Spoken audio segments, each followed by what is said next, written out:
Page number 32 Lucent इतिहास। जलालुद्दीन की हत्या 1296 में उसके भतीजा व दामाद अलाउद्दीन खिलजी ने करामानिकपुर प्रयाग में कर दी। 22 अक्टूबर और 1296 में अलाउद्दीन दिल्ली का सुल्तान बना। अलाउद्दीन के बचपन का नाम अली तथा गुरसाब था। अलाउद्दीन खिलजी ने सेना को नगद वेतन देने एवं अस्थायी सेना की नींव रखी। दिल्ली के शासकों में अलाउद्दीन खिलजी के पास सबसे विशाल अस्थायी सेना थी। घोड़ा दागने व सैनिकों को हुलिया लिखने की प्रथा की शुरुआत अलाउद्दीन खिलजी ने की। अलाउद्दीन ने भूरा जस्सों की दर को बढ़ाकर उपज का 1/2 भाग कर दिया। इसने खम्स लूट का धन में सुल्तान का हिस्सा 1/4 भाग के स्थान पर 3/4 भाग कर दिया। इसने व्यापारियों में बेईमानी रोकने के लिए कम तौलने वाले व्यक्ति के शरीर से मांस काट लेने का आदेश दिया। इसने अपने शासनकाल में मूल्य नियंत्रण प्रणाली को दृढ़ता से लागू किया। अब यहाँ पे देख लेते हैं। अमीर खुसरो का मूल नाम मोहम्मद हसन था। उसका जन्म पटियाली पश्चिम उत्तर प्रदेश में बदायूं के पास 1252 ईस्वी में हुआ। खुसरो प्रसिद्ध सूफी संत निजामुद्दीन औलिया के शिष्य थे। वह बलबन से लेकर मोहम्मद तुगलक तक दिल्ली सुल्तानों के दरबार में रहे। इन्हें तुतीय हिंद, भारत का तोता के नाम से भी जाना जाता है। सितार एवं तबले के आविष्कार का श्रेय अमीर खुसरो को ही दिया जाता है। उन्होंने भारतीय संगीत में कव्वाली गायन को प्रचलित किया। साथ ही इन्हें कई प्रकार के आधुनिक रागों जैसे तिलक, साजगिरी, सरपदा आदि को प्रचलित करने का श्रेय प्राप्त है। इन्हें हिंदी खड़ी बोली का जनक भी कहा जाता है। इनकी रचना दीवान फारसी में कविताओं का संग्रह, नूह, सिकदार एवं मसनावी, देवल रानी, खिजर खां, दुखद प्रेम कथा, स्रोत एनसीईआरटी वर्क 11। दक्षिण भारत की विजय के लिए अलाउद्दीन ने मालिक काफूर को भेजा। जमयत खान, मस्जिद, अलाई दरवाजा, सीरी का किला व हजार खंबा महल का निर्माण अलाउद्दीन ने करवाया था। अलाई दरवाजा को इस्लामी वास्तुकला का रत्न कहा जाता है।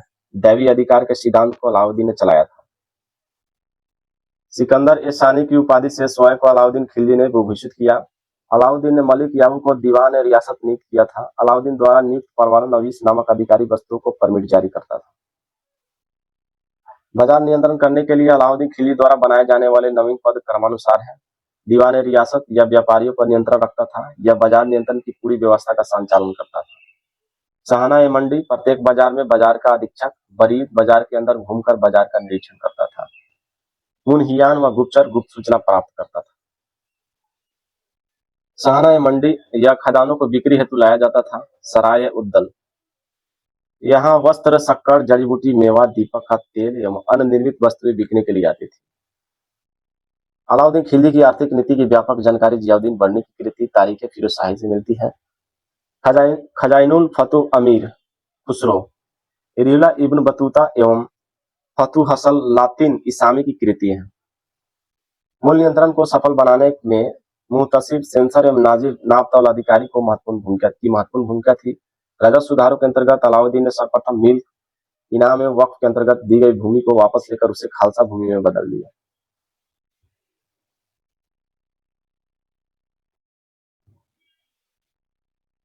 अलाउद्दीन खिलजी के द्वारा लगाए जाने वाले 2 नवीन कर थे। चराई कर, जो दुधारू पशुओं पर लगाया जाता था। गड्डी कर, घरों एवं झोपड़ियों पर लगाया जाता था। अलाउद्दीन खिलजी के शासनकाल में 1297 से 1324 ईस्वी तक मंगोलों के 6 आक्रमण हुए। प्रथम आक्रमण 1297 ईस्वी में कादर खां के नेतृत्व में, दूसरा आक्रमण 1298 ईस्वी में हल्दी के नेतृत्व में, तीसरा आक्रमण 1299 ईस्वी में कुतलुग ख्वाजा के नेतृत्व में, चौथा आक्रमण 1303 ईस्वी में कारगिल के नेतृत्व में, पांचवा आक्रमण 1305 ईस्वी में अली बेग और तरताक के नेतृत्व में, छठा आक्रमण 1306 ईस्वी में ऐबक एवं इकबाल मंद के नेतृत्व में हुआ। अलाउद्दीन खिलजी की मृत्यु 5 जनवरी 1316 ईस्वी को हो गई। कुतुबुद्दीन मुबारक खिलजी 1306 ईस्वी को दिल्ली के सिंहासन पर बैठा।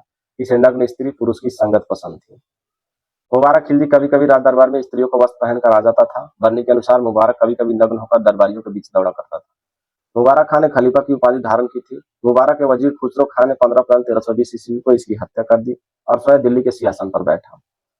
खुसरो खान ने पैगंबर के सेनापति की उपाधि धारण की। अब ये तुगलक वंश 1320 से 1398। 5 सितंबर 1320 को खुसरो खां को पराजित करके गाजी मलिक या तुगलक गाजी गयासुद्दीन तुगलक के नाम से 8 सितंबर 1320 ईस्वी को दिल्ली के सिंहासन पर बैठा। गयासुद्दीन ने अलाउद्दीन के समय में लिए गए अमीरों की भूमि को पुनः लौटा दिया। मोहम्मद बिन तुगलक द्वारा क्रियान्वित क्रम से 4 योजनाएं थी। दोआब क्षेत्र में 1326 से 27 ईस्वी कर वृद्धि, राजधानी परिवर्तन 1326 से 27 और सांकेतिक मुद्रा का प्रचलन 1329 से 1330, खुरासान एवं कराची का अभियान। इसने सिंचाई के लिए कुएं एवं नहरों का निर्माण करवाया। संभवतः नहरों का निर्माण करने वाला गैसुद्दीन प्रथम शासक गैसुद्दीन तुगलक ने दिल्ली के समीप स्थित पहाड़ियों पर तुगलकाबाद नाम का एक नया नगर स्थापित किया। रोमन शैली में निर्मित इस नगर में एक दुर्ग का निर्माण भी हुआ। इस दुर्ग को छप्पन कोट के नाम से भी जाना जाता है। गैसुद्दीन तुगलक की मृत्यु 1325 में बंगाल के अभियान से लौटते समय जूना खां के द्वारा निर्मित लकड़ी के महल में दबकर हो गई। गैसुद्दीन के बाद उलगू खां या जूना खां मोहम्मद बिन तुगलक के नाम से 1325 में दिल्ली के सिंहासन पर बैठे। मध्यकालीन सभी सुल्तानों में मोहम्मद तुगलक सर्वाधिक शिक्षित, विद्वान एवं योग्य व्यक्ति थे। मोहम्मद बिन तुगलक को अपनी सनक भरी योजनाओं, क्रूर कृत्यों एवं दूसरों के सुख दुख के प्रति उपेक्षा भाव रखने के कारण स्वप्नशील, पागल एवं रक्त पिपासु कहा गया है।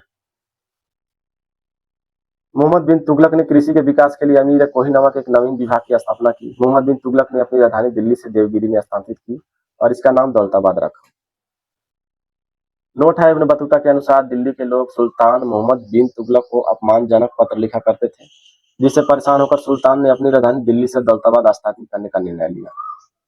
मोहम्मद बिन तुगलक अपने प्रत्येक माली के सामान में 2 पोशाक दिया करता था, एक जाड़े में और दूसरा गर्मी में। मिलते हैं नेक्स्ट पेज में।